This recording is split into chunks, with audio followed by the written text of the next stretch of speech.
join me in prayer this morning?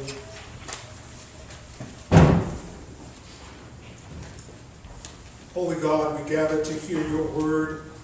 To do so, we break from our work responsibilities and from our play fantasies.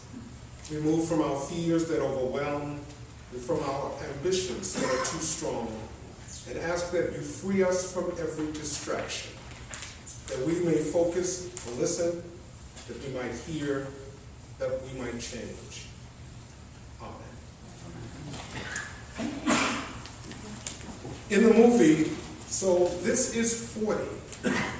Pete and Debbie are a couple trying to cope with the everyday stresses and strains and the ups and downs of life. Aging parents, 2 growing daughters, an 8-year-old and a teenager, no less. Pete is trying to figure out what to do about his failing business. And of course, he doesn't want Debbie to know it's failing. Debbie is pregnant and doesn't want Pete to know. And she is dealing with thievery in her boutique. And on top of it all, they are both turning 40. Debbie and Pete need to forgive, forget, and enjoy life if they can only keep from killing each other. And at one point in the movie, Debbie is screaming at Pete that people are the happiest, think about this, between the ages of 40 and 60. And if they aren't happy now, she says, they will never be. I wonder this morning if you can even recall the last time something made you happy. Was it an event like a wedding, the birth of a child, a grandchild, a birthday party? Was it a promotion at work? Perhaps it was something you did or did not do that made you happy. And this morning, if you can even remember what it was that made you happy, can you express what about the experience produced that feeling in you and made you so happy? You know, researchers surveyed 1 million people in 72 different countries, from Albania to Zimbabwe, married, single, rich, poor, men and women. And the survey confirms what we've always known, that happiness has nothing to do with how much or how little we earn, nothing to do with whether we are married or single, nothing to do with where we live or the level of our education. The survey says happiness crosses cultures, countries, and civilizations. And the survey says there is a universal truth that at some age, human beings are simply unhappy. We know that a part of what makes us unhappy is the notion, the mistaken notion, by the way, that there is something, some elusive thing that if we could only attain, accomplish, achieve, acquire, or become, that there is something out there that will make us happy. And we all know the litany. We could be happier if we were thinner, richer, wiser, if the stock market would rise, if the housing market expanded, if we could find a job. How happy would we be if only our spouses would behave the way we want? And every culture everywhere promotes its own vision of happiness. And that is especially true for us as Americans. Reality TV is all about, if I only take care of me, me, me, oh, how happy I could be. Every men's magazine says happiness comes through our virility and ambition. And every woman's magazine promotes perfect beauty and ideal relationships as the way to be happy. But what would really make us happy isn't about all these worldly things at all. Deep down inside, we know there has to be something more, and that something more is precisely what Jesus speaks to this morning in our text from Matthew's Gospel, what we know as the Sermon on the Mount. And a portion of the Sermon on the Mount includes the passage we know as the Beatitudes. And the Beatitudes begin with blessings of happiness. But who gets the blessings? Well, it turns out not to be those we might think.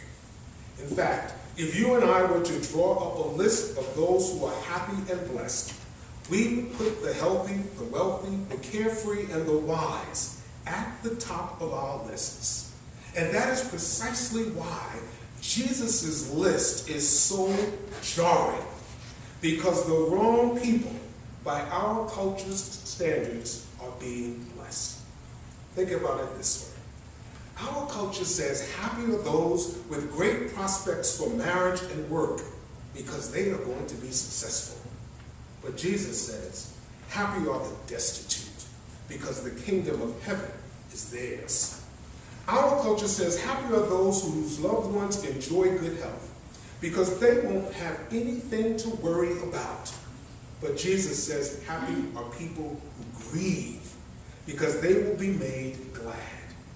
Our culture says happy are those who enjoy power because they will be in charge of all that is. But Jesus says happy are people who are humble because they will inherit the earth. Our culture says happy are those who can buy any pleasure they desire because they can do whatever they want and whatever makes them feel good. But Jesus says happy are people who hunger and thirst for righteousness because they will eat and drink until they are satisfied. Our culture says happy are those who have power to sit in judgment over others because they will get to boss people around. Jesus says happy are people who show mercy because they will receive mercy.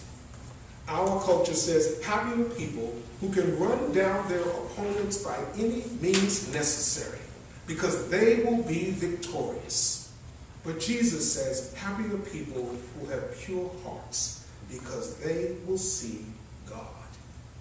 Our culture says happy are people who can beat their opponents because they will be called winners. But Jesus says happy are people who make peace because they will be called children of God. So what we get in the Beatitudes is Jesus proposing a whole new definition of happiness. A definition of happiness that is wholly and radically different from anything we've ever heard before. In these opening verses of Matthew 5, Jesus speaks to happiness as it is, in the way life is lived, in the place where God's way and not human ways are. And we know that place as the kingdom of God.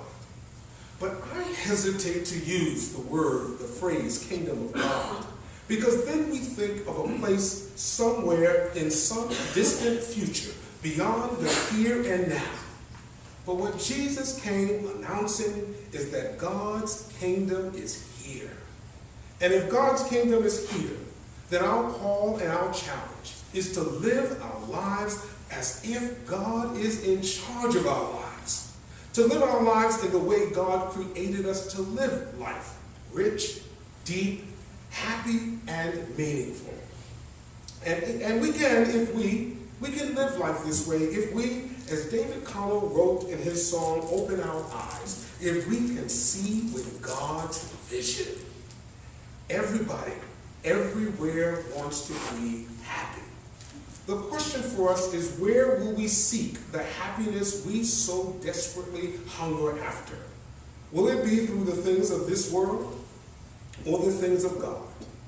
And that can be a tough question for us to answer, because we really believe Thomas Jefferson was correct when he guaranteed us certain inalienable rights. And among those rights, he said, was the pursuit of happiness. And so we are constantly on the hunt, on the chase, trying to track down this elusive thing called happiness, convinced someday, somehow, we're going to find it or somehow earn it. But I'm here this morning to say that ain't necessarily so. And what the Beatitudes do is to remind us that in the place where God's way is the only way, Those who get what they want and who seem to have everything they want aren't always the ones who are happy and blessed. The happy and blessed are those who have no reason in this world for either hope or happiness. These are the ones for whom God's mercy, God's justice, and peace are given.